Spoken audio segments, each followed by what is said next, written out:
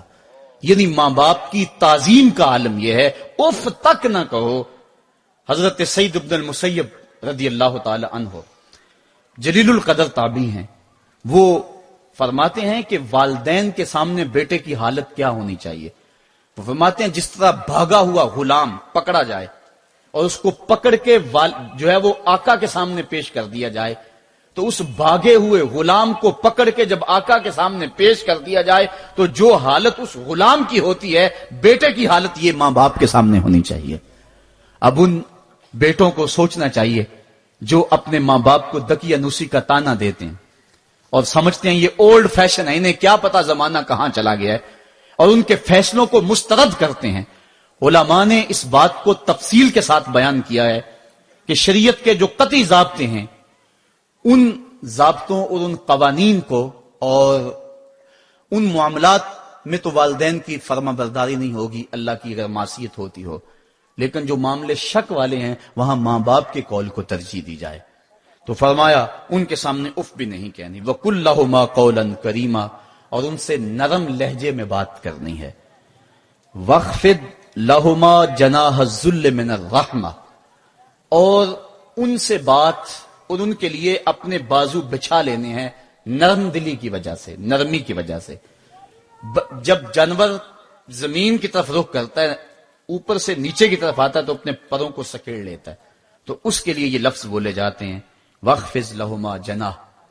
تو اللہ تعالیٰ فرمایا جس طرح وہ جانور عزت سے اپنے بازو سکیڑ لیتا ہے اور پھیلاتا نہیں ہے، والدین کے سامنے تیری اکڑ، تیرا عہدہ، تیرا منصب، تیری شانیں، تو بڑا اونچا ہے، لوگ تجھے سلوٹ کرتے ہیں، تیرے ہاتھ چومتے ہیں، تجھے سلام کرتے ہیں، اونچی کرسیوں پہ تو بیٹھتا ہے، لیکن وہ سب وہاں چھوڑ دے اور ماں کے قدموں میں عاجز بن کے بیٹھ جا، باپ کے قدموں میں عاجز بن کے بیٹھ جا، وہاں اپنی اس کسی چیز کا لحاظ رکھ، پرندہ اوپر کوڑے تو پر کھولے، لیکن جب نیچے آئے تو پروں کو سمیٹ لے، تیرا عہدہ، تیرا منصب باہر رہے، جب ماں باپ کے پاس آئے اس وقت تو مؤدب غلام کی صورت میں اپنے والدین کے سامنے کھڑا ہو۔ وَقُلْ رَبِّ ارْحَمْهُمَا كَمَا رَبَّيَانِي صَغِيرًا، اور اگلا حق یہ بیان فرمایا کہ اللہ کی بارگاہ میں عرض کر رہا ہے اللہ میری ماں پر بھی اور میرے باپ پر بھی رحم فرما۔